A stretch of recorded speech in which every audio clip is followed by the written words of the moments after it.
Good morning student. आज आपण FY BCom semester first मधील तुमचा एक महत्वाचा सब्जेक्ट तो म्हणजे फिनान्शियल अकाउंटिंग.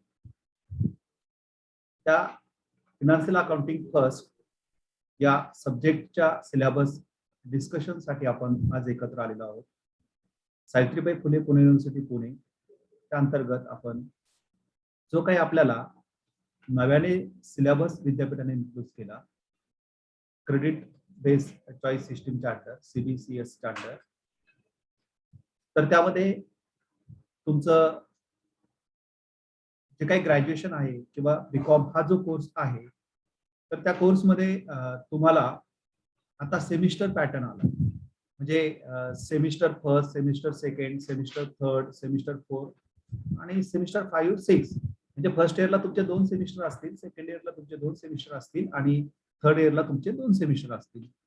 आणि मग प्रत्येक सेमिस्टरमध्ये आता for example first year BCom जर आपण त्या ठिकाणी घेतलं तर त्या सेमिस्टरमध्ये तुम्हाला एकूण 7 सब्जेक्ट असणारे, 7 सब्जेक्ट असणारे लँग्वेजचे मिळून, आणि प्लस तुमचे स्किलचा पण पेपर त्या ठिकाणी तुम्हाला आहे. फिजिकल एज्युकेशनचा पेपर तुम्हाला त्या ठिकाणी आहे. ते ऍडिशनल स्किलचे पेपर त्या ठिकाणी असतील. आणि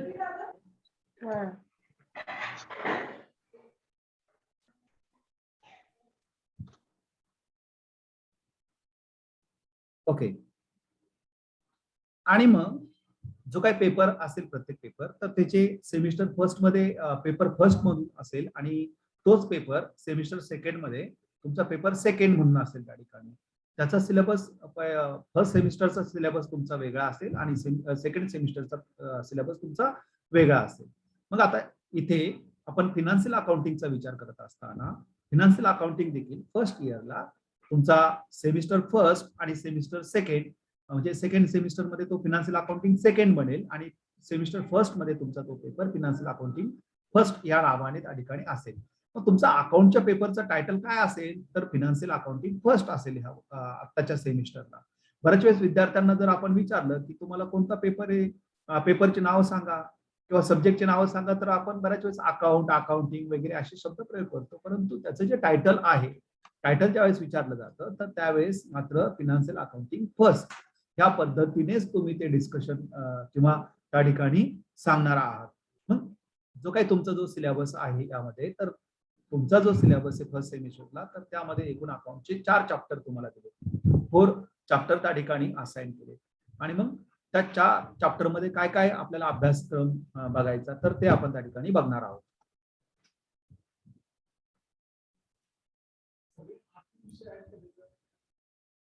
ओके, जो कोर्स आहे तुमचा अकाउंटिंगचा, तर त्याचे काही ऑब्जेक्टिव्ह युनिव्हर्सिटीने प्रिस्क्राईब केले.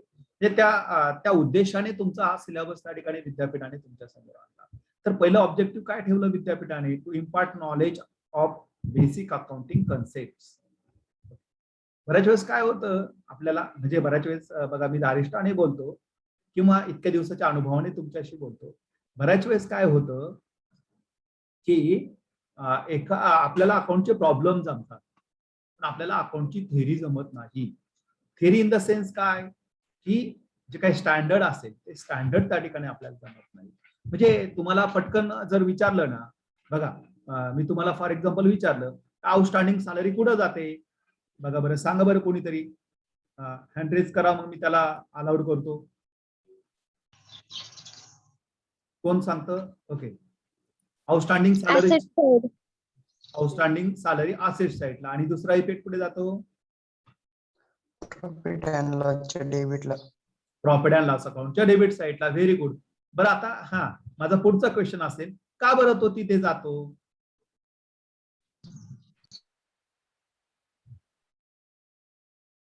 यस,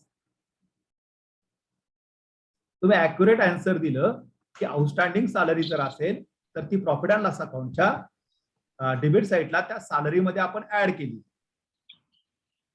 काय केलं सर? Salary direct.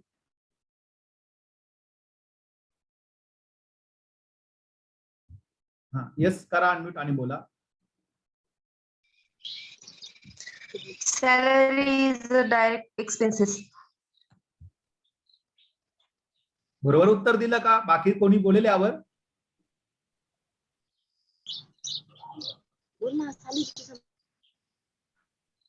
त्यांचं म्हणणं असं आहे की सॅलरी डायरेक्ट एक्सपेन्सेस आहे. Is it right? ती सॅलरी बाकी राहिलेली आहे त्यामुळं. नाही, पहिलं मी आन्सर तुम्हाला हे विचारलं, क्वेश्चन हा विचारला की ते म्हटले सॅलरी डायरेक्ट एक्सपेन्सेस आहे. Is it right? No, sir. No, indirect expenses. Okay, indirect. Indirect expenses. Okay, indirect expenses आहे. मग आता तो प्रॉफिट अँड लॉस अकाउंट, मग आता आउटस्टँडिंग सॅलरी मी काय विचारतो तुम्हाला, आउटस्टँडिंग सॅलरी आहे आणि मग आपण त्याचा इफेक्ट काय करतो, प्रॉफिट अँड लॉस अकाउंटच्या डेबिटला सॅलरीमध्ये आपण ऍड आउटस्टँडिंग सॅलरी करतो, त्या सॅलरीमध्ये आपण ऍड केलं आणि दुसरा इफेक्ट आपण त्या ठिकाणी जो काही सॅलरीचा असेल, आउटस्टँडिंग सॅलरी आपण असेटला नाही टाकणार, आपण लायबिलिटीजला टाकणार आहोत, बरोबर ना?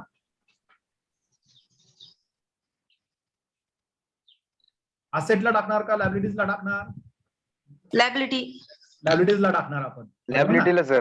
लायबिलिटीजला टाकणार. आता माझा क्वेश्चन असा आहे की आउटस्टँडिंग सॅलरी आपण असं का ट्रान्सफर करतो तिथे, त्याचं रिझन? सर ती देणं बाकी आहे ना, ती लायबिलिटी आपली, त्यामुळे ती लायबिलिटी साईडला देणं ट्रान्सफर बाकी ती लायबिलिटी आपली म्हणून तिकडे सॅलरी आपण. बर, व्हेरी गुड. आणि त्या सॅलरीमध्ये का ऍड केलं आपण? कारण आपण त्या सॅलरीसाठी लायबल आहोत. नाही, परत सॅलरी आपल्याला देणे म्हणून टाकली सर. सर सॅलरी आपल्याला देणे म्हणून टाकली सर. हा, लायबिलिटीजला टाकली, सॅलरीमध्ये पण ऍड केली आपण, बरोबर ना?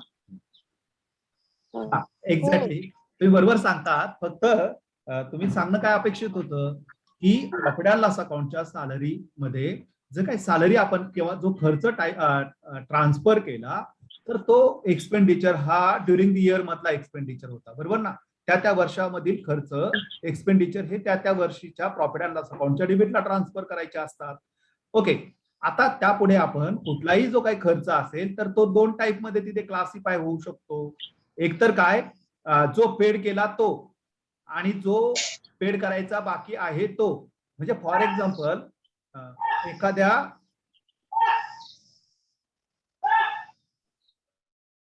मी विनंती करेल, पाठीमागे जर काही बॅकग्राऊंड व्हॉइस वगैरे असेल तर प्लीज स्वतःला म्यूट करत चला, कारण आपण ह्या मीटिंग्स काय करतो आहोत, रेकॉर्ड करतो आहोत आणि जे मुलं ऑनलाईन लेक्चरला प्रेझेंट राहू शकत नाही त्याचं व्हिडिओ आपण त्या ठिकाणी युट्यूबला टाकतो, त्याची काळजी घ्या प्लीज.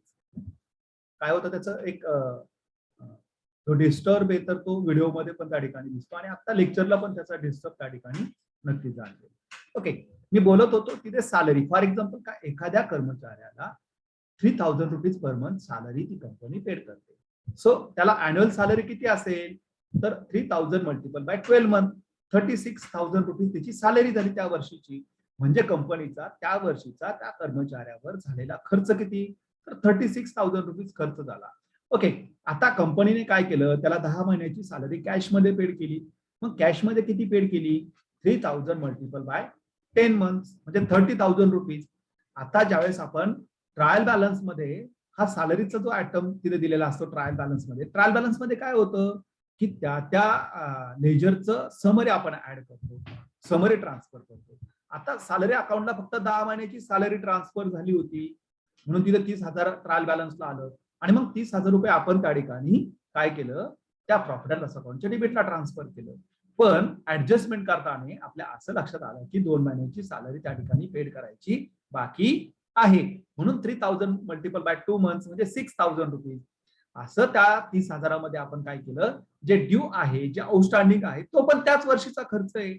आणि प्रॉफिट अँड लॉस अकाउंटचा रूल काय सांगतो, whether it is paid or payable, whether it is received or receivable, म्हणजे तिथे पेड असेल किंवा ड्यू असेल तरी पण ते ट्रान्सफर करायचं, हा रूल सांगतो, ही थेरी सांगते, बरोबर ना? म्हणून त्या 30,000 मध्ये आपण जे काय आउटस्टँडिंग असेल ते पण ऍड केलं, असं 36,000 रुपीज त्या ठिकाणी ट्रान्सफर झालं. आणि मग ह्या बारीक सारीक ज्या गोष्टी असतात तर ह्या कशामध्ये येतात तर तुमच्या अकाउंटिंग कन्सेप्ट मध्ये येतात. आणि म्हणून बऱ्याच वेळेस काय होतं, आपल्याला अकाउंटचे प्रॉब्लेम जमतात. अकाउंटचे प्रॉब्लेम आपण चुटकी सरशी त्या ठिकाणी सॉल्व्ह करतो आणि सहज आपल्याला त्या ठिकाणी आपण तो टॅली करतो. पण छोट्या बारीक बारीक गोष्टी जर त्या ठिकाणी विचारल्या थेरॉटिकल, म्हणजे त्याच गोष्टी तुम्ही प्रॅक्टिकल मध्ये त्याचं इम्प्लिमेंट पण करता, परंतु थेरॉटिकल तुम्हाला सांगत असताना मात्र ते सांगता येत नाही किंवा एक्सप्रेस करता येत नाही. किंवा बऱ्याच वेळेस काय होतं, प्रॅक्टिकल प्रॉब्लेम सॉल्व्ह करत असताना एखादी नवीन ऍडजस्टमेंट आली आणि ती तुम्हाला जाधव सरांनी शिकवली नाहीये. प्रत्येकच गोष्ट शिकवली जाईल असं होत नाही. कधी कधी काही गोष्टी राहून जातात शिकवण्याच्या, आणि मग त्यावेळेस मात्र तुमच्या समोर क्वेश्चन निर्माण होतो की how to tackle this adjustment. आणि त्यावेळेस जर तुम्ही थेअरी व्यवस्थित केली असेल, अकाउंटिंगच्या कन्सेप्ट तुमच्या क्लिअर असतील, तर तुम्ही अकाउंटिंगच्या कन्सेप्टचं तुम्हाला नॉलेज आहे आणि मग तुम्ही लॉजिकली आणि असणाऱ्या नॉलेजवर तुम्ही लॉजिक लावू शकता आणि ऍक्युरेट तो आयटम तिथे कुठे ट्रान्सफर होईल, कशा पद्धतीने ट्रान्सफर होईल हे तुम्हाला त्या ठिकाणी समजतं. आणि म्हणून तो इथे तुमच्या सिलेबसचा पहिला ऑब्जेक्टिव्ह आहे to impart knowledge of basic accounting concept. आणि अतिशय सुंदर पहिला जो चॅप्टर आहे, तर त्या वेगळ्या अकाउंटिंग कन्सेप्ट, अकाउंटिंग स्टँडर्डच्या रिलेटेड त्या कन्सेप्ट आहेत, ज्यामध्ये आपल्याला अकाउंटिंगचे रूल्स, रेग्युलेशन, ज्या काही कस्टम ट्रॅडिशन्स असतील, प्रोसिजर असेल, तर त्या कुठल्या कुठल्या कॉन्सेप्ट आहे की त्याच्या आधारे आपण अकाउंटिंग करत असतो, की जो अकाउंटिंगचा बेस म्हणून त्या ठिकाणी आपण वापरत असतो. कालच्या लेक्चरला आपण आईस ब्रेकिंग सेशन मध्ये विचारलं होतं काय काय शिकवलं, तर तिथे कोणीतरी सांगितलं होतं बेस फॉर अकाउंटिंग. अकाउंटिंगचा बेस त्या ठिकाणी तुम्ही शिकला. To create awareness about application of this concept in business world. आता ज्या कन्सेप्ट शिकलात त्या कन्सेप्टचा काही वापर होतो का, त्या फक्त थेरॉटिकलच तिथे असतात, तर एक्झॅक्टली त्या तुम्हाला बिझनेस वर्ल्ड मध्ये वापरायच्या असतात, म्हणजे तुमच्या प्रॉब्लेम मध्ये. आता तुमचं बिझनेस वर्ल्ड म्हणजे काय, की तुमच्या अकाउंटिंगचे तुम्ही जे प्रॉब्लेम सोडवतात, तर ते तुमचं बिझनेस वर्ल्ड झालं. पण एक्सपेक्टेड असं आहे नवीन सिलेबस मध्ये की तुम्ही इंडस्ट्रीमध्ये जॉब करावा. इंडस्ट्री म्हणजे काय, की एखादं फार मोठे मशिनरीज वगैरे असणारा कारखाना असेल तिलाच इंडस्ट्री म्हणतात असं काही नाहीये. जिथे इकॉनॉमिकल ट्रान्झॅक्शन होतात, जिथे पैशांची देवाणघेवाण होते, जिथे अकाउंटिंग मेंटेन केलं जातं, त्या सगळ्या जागा, त्या सगळ्या प्लेसेस आपल्यासाठी काय बिझनेस वर्ल्ड आहे. Whether it is offline or online. Online देखील तुम्ही ते बिझनेस वर्ल्ड मध्ये जॉब करू शकता. आणि अपेक्षित आहे हे तुम्ही जे काही सर्व शिकाल ना, तर तिथे जाऊन तुम्हाला त्याचं ऍप्लिकेशन करता आलं पाहिजे. बऱ्याच वेळेस काय होतं, इंटरव्ह्यूला गेल्यानंतर मी जे बोललो ते का बोलतोय हे लक्षात घ्या, किंवा विद्यापीठाची भूमिका लक्षात घ्या. आपल्या विद्यार्थ्यांना प्रॉब्लेम खूप चांगल्या पद्धतीने सोडवता येतात. पण उद्या जर तुम्ही एखाद्या कंपनीमध्ये गेलात अकाउंटंट म्हणून, तुम्हाला जॉब त्या ठिकाणी करायचा विद्यार्थी मित्रांनो, तर ते तुम्हाला तिथे सिंगल एंट्रीचा प्रॉब्लेम सोडवायला नाही सांगणार, तुम्हाला तिथे फायनल अकाउंटचा प्रॉब्लेम सोडवायला नाही सांगणार आहेत. ते तुम्हाला त्या ठिकाणी एखादा नॉट फॉर प्रॉफिट ऑर्गनायझेशनचा प्रॉब्लेम सोडवायला नाही सांगणार आहेत विद्यार्थी मित्रांनो. तुम्हाला काय सांगतील ते, तुम्हाला ऍडजस्टमेंट विचारतील. असं व्यवहार होतोय, त्याचं तुम्ही कसं रेकॉर्डिंग करणार आणि कोणत्या पुस्तकात तुम्ही रेकॉर्डिंग करणार आहात, ओके, आणि त्याचा इफेक्ट काय होईल, त्याची ऍडजस्टमेंट काय होईल, हे आपल्याला सांगता आलं पाहिजे. त्यामुळे मात्र प्रॉब्लेम शिकत असताना प्रत्येक तुम्ही एखादा आयटम ट्रान्सफर करताना त्यावेळेस असं का, why is very important why learning the accounting. आणि जोपर्यंत तुम्ही व्हाय असं मनाला विचारणार नाहीत ना, तोपर्यंत तुम्ही त्याचा शोध घेणार नाही. आणि तुम्हाला इथे व्हायचा शोध घ्यायचा, प्रत्येक व्हायचा शोध घ्यायचा. डिप्रिसिएशन तिथे 10% चार्ज केलं, दुसऱ्या वर्षी चार्ज केलं, व्हाय 10% आपण चार्ज केलं प्रत्येक वर्षी, कुठल्या मेथड का आहे, प्रत्येक वर्षी तेच का. मग एक वर्ष असं होत नाही का, एक वर्ष रिड्युसिंग बॅलन्स मेथडने, एका वर्ष फिक्स इन्स्टॉलमेंट मेथडने, हे तुम्ही त्यावेळेस शोधायला जाल ना, तर तुम्हाला कळेल की तुम्हाला कंपनी ऍक्ट अलाउड नाही करत प्रत्येक वर्षी अकाउंटिंगच्या डिप्रिसिएशनची मेथड चेंज करायला. म्हणजे एक वर्षी तुम्ही फिक्स इन्स्टॉलमेंट मेथडने केलं 10,000 रुपीज पर ॲनम, दुसऱ्या वर्षी रिड्युसिंग बॅलन्स मेथडने केलं 9,000 वर 10%, नाही चालत असं. तुम्हाला इतकी फ्लेक्झिबिलिटी नाही मिळत तिथे, कारण तिथे रूल्स अँड रेग्युलेशन तुम्हाला फॉलो करावे लागतात, बरोबर ना. तुम्हाला रूल्स अँड रेग्युलेशन फॉलो करावे लागतात. आणि त्यामुळे मात्र व्हायचा शोध घेण्याचा प्रयत्न करा. एकच आहे, तुम्ही अकाउंटिंग मध्ये खूप एक्सपर्ट बनावं, पण केव्हा, ज्यावेळेस तुम्ही व्हायचा शोध घ्या, बरोबर ना. सो आजपासून एक डिसाईड करा की अकाउंटिंग मध्ये तुम्ही काही जरी ट्रान्सफर करताना, तर ते ट्रान्सफर कसं करायचं, how, before how you should learn why. आणि एकदा का जर तुम्ही व्हाय हे जर शिकला तर हाऊ हे तुमच्यासाठी खूप सोपं बनेल. बरोबर ना. आणि एकदा का तुम्ही व्हायचा शोध घेतला ना तर तुमचं कन्सेप्ट क्लिअर होतील. तुम्हाला पाठांतर करण्याची गरज पडणार नाही की ते डेबिट साईडला ऍड करायचं, लायबिलिटीजला टाकायचं की असेटला टाकायचं. तुम्हाला पाठांतर करण्याची गरज नाही. कारण व्हाय मध्ये काय दडलंय तर व्हाय मध्ये तुमचं अंडरस्टँडिंग दडलं. आणि ज्यावेळेस तुम्ही व्हायचा शोध घेता, WHY चा शोध घेता, व्हाय का याचा शोध घेता, त्यावेळेस तुमचं अंडरस्टँडिंग होतं. आणि एकदा का अंडरस्टँडिंग झालं की तुम्ही परत ते पाठांतर करण्याची गरज पडत नाही. आपण असं म्हणतो ना, जिसे हम समझ लेते हैं, जिसे हम समझ लेते हैं उसे कभी भूलते नहीं.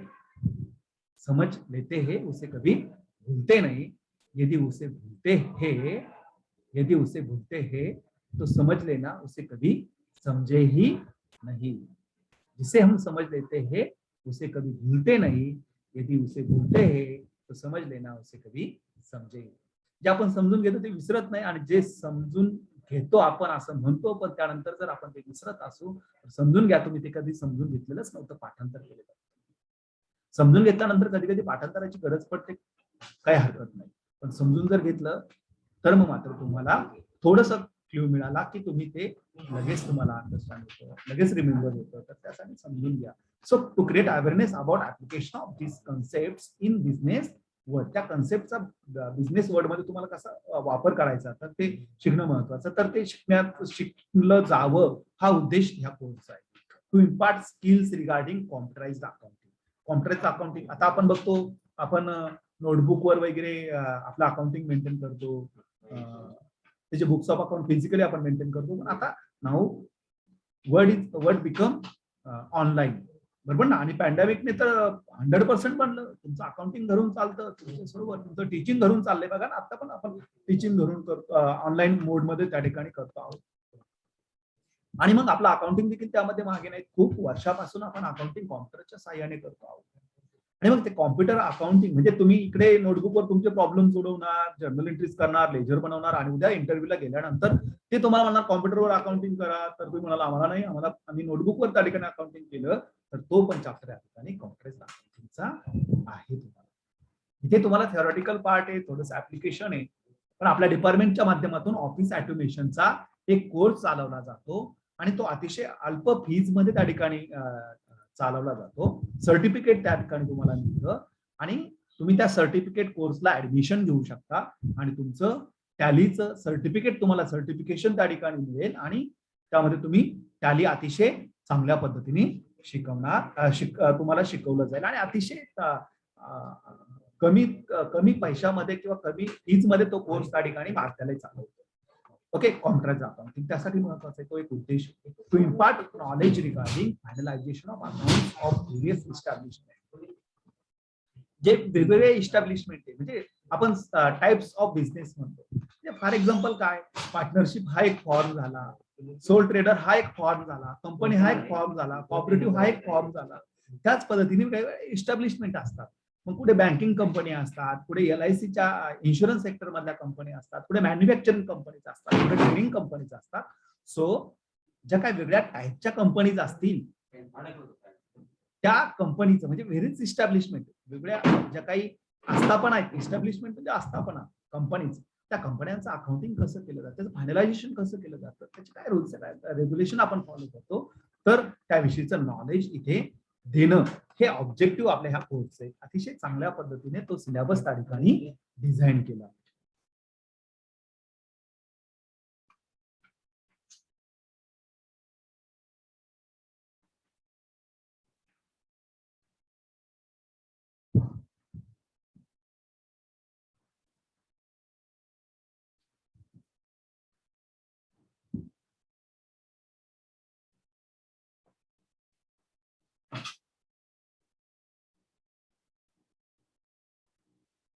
काय होतंय, स्लाइड पुढे, नेक्स्ट स्लाइड होत नाही. मी परत एकदा शेअर करतो screen.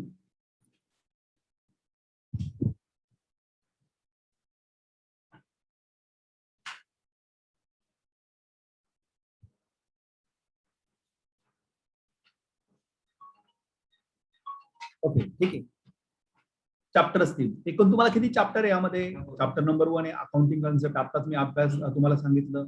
Accounting there are number of various accounting concept. त्या अकाउंटिंग कॉन्सेप्ट आहेत, कन्व्हेन्शन्स आहेत अकाउंटचे, आणि प्रिन्सिपल आहेत, तत्व आहेत.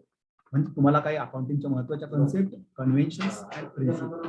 Basically accounting principle are divided into two parts. One is accounting concept and another one is accounting conventions.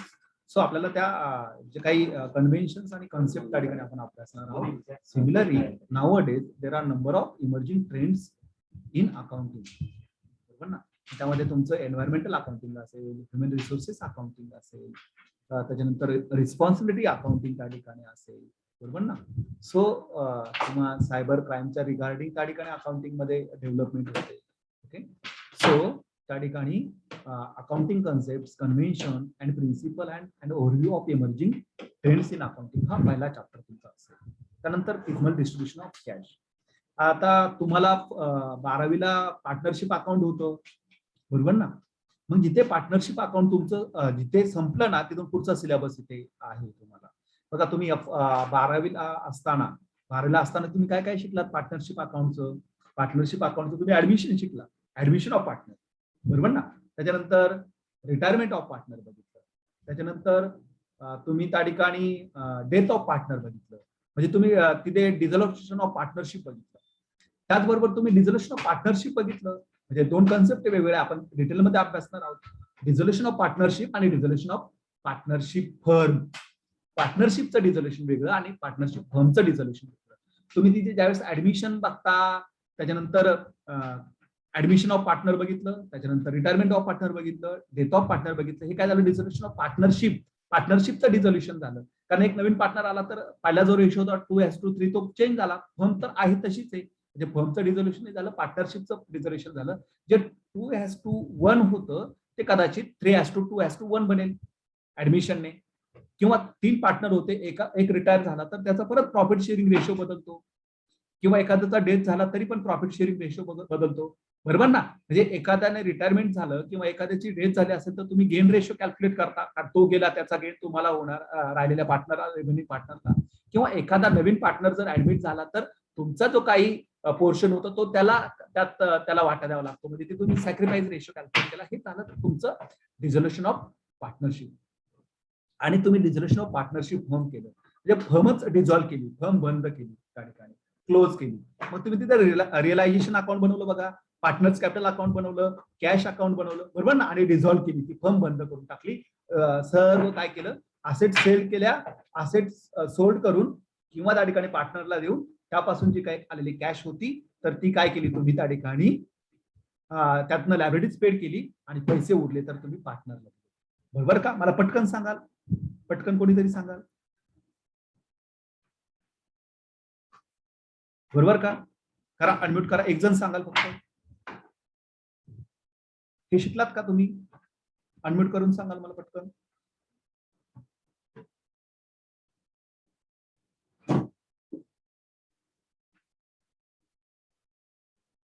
Yes, होतं तुम्हाला हे डिझोल्युशन ऑफ पार्टनरशिप, बरोबर ना. आणि मग आता तिथं तुम्ही रिअलायझेशन, हा बोलताय कोणतरी, बोला पटकन. मीटिंग संपेल आपली 2 मिनिटांमध्ये. कोणतरी बोलताय, पटकन बोला.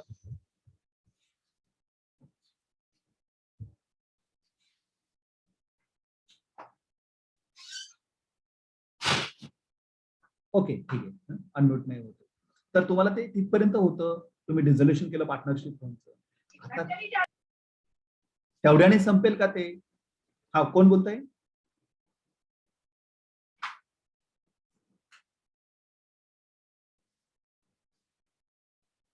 ठीक आहे, तेवढ्याने संपेल का ते? तर नाही. तर तिथे तुम्ही ते डिझोल्युशनचं अकाउंट प्रिपेअर केलं, रिअलायझेशन अकाउंट प्रिपेअर केलं, बरोबर ना. पार्टनर्स कॅपिटल अकाउंट तयार केलं, त्याच्यानंतर तुम्ही काय तयार केलं, कॅश अकाउंट तयार केलं, आणि ह्या 3 लेजरच्या सहाय्याने ती फर्म तुम्ही क्लोज केली. इथपर्यंत संपतं का? तर नाही. तर त्या ठिकाणी हिची काय प्रोसेस चालते डिझोल्युशनची, ही टप्प्याटप्प्यात चालते. म्हणजे पहिल्यांदा सुरुवातीला काही असेट विकल्या जातात, त्यातून काही लायबिलिटीज पेड करायच्या, परत काही असेट सेल झाल्या, काही लायबिलिटीज पेड केल्या, परत काही असेट सेल झाल्या, राहिलेल्या लायबिलिटीज पेड केल्या, आणि क्रमाने, बरोबर ना, क्रमाने त्या ठिकाणी त्या पेड केल्या. आणि मग शेवटी जर उरलं तर पार्टनर्सला त्या ठिकाणी मिळेल. आणि हे टाइम त्या ठिकाणी एका मिनिटामध्ये किंवा एका तासामध्ये एका दिवसामध्ये होणारी गोष्ट नाही. त्याच्यासाठी काही मंथ्स किंवा एका वर्षापर्यंत ती प्रोसेस चालते. आणि मग जसे पैसे येतील तसे पेड केले जातात तुकड्या तुकड्यामध्ये, पीसमध्ये. म्हणून इथं पिसमल डिस्ट्रीब्युशन ऑफ कॅश तुम्हाला कशी कॅश येणार, कोणाला पेड करायची ठरवायचंय आपल्याला. त्याचं पेमेंट ऑर्डर आहे, म्हणजे आलेले पैसे पार्टनरने वाटून घ्यायचे लगेच स्वतःला, असं चालत नाही. जो जवळचा आहे नाते त्याला द्यायचं असं चालत नाही. पेमेंट ऑर्डर आहे त्या ठिकाणी. म्हणजे पहिलं प्रेफरन्शियल क्रेडिटर पेड करायचे, गव्हर्नमेंट ड्यूज पेड करायचे, प्रेफरन्शियल क्रेडिटर पेड करायचे, वर्कर्स ड्यूज येतात त्याच्यामध्ये, गव्हर्नमेंट ड्यूज येतात त्यामध्ये. त्याच्यानंतर ते पेड झाल्यानंतर सेक्युअर्ड क्रेडिटर पेड करायचे, सेक्युअर्ड क्रेडिटर पेड केल्यानंतर अनसेक्युअर्ड पेड करायचे. ते झाल्यानंतर तुम्हाला इंटरनल अपडेट पेड करता येते, पार्टनर्सचं लोन वगैरे असेल तर. आणि ते झाल्यानंतर मग पार्टनर्स कॅपिटलला, ते पण त्याच्या प्रॉफिट शेअरिंग रेशोने. आणि मग त्याच्यामध्ये काही जास्त कोणाचं भांडवल आहे का एखाद्याचं, त्याच्या प्रॉफिट शेअरिंग रेशोपेक्षा त्याला सरप्लस म्हणतो आपण, तर त्यानुसार पेड करायचं. हे तुम्ही त्या ठिकाणी कशामध्ये शिकणार आहात, पिसमल डिस्ट्रीब्युशन ऑफ कॅश मध्ये. त्याच्यानंतर accounts from incomplete record, single entry system तुम्ही अभ्यासलेला आहात, पण तिथं तुम्ही त्या ठिकाणी स्टेटमेंट ऑफ अफेअर्स मेथड शिकलेला होता. आणि आता या ठिकाणी तुम्हाला कन्व्हर्जन मेथड आहे, बरोबर ना. म्हणजे single entry into double entry system तुम्हाला त्या ठिकाणी बघायची. Conversion of single entry into double entry system त्या ठिकाणी बघायचे. डबल एंट्री सिस्टीम आपण या ठिकाणी फॉलो करणार आहोत. डबल एंट्री मेथड नुसार कसे अकाउंट्स कन्व्हर्ट होतात ते त्या ठिकाणी आपण अभ्यासणार आहोत. आणि शेवटी introduction to goods and service tax law and accounting. म्हणजे आता आपल्याकडे जीएसटी आलाय, आता म्हणण्यापेक्षा काही वर्षापासून, आणि त्यामध्ये खूप काही चेंजेस होत आहेत, बदल होत आहेत, एक्सपायरिमेंट चाललेत, आणि आपण ते शिकतो आहोत अजून पण. आणि मग ते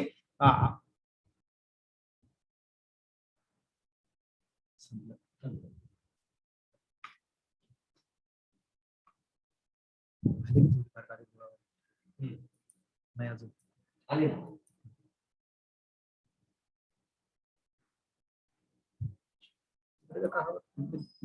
इकडे दिसतंय.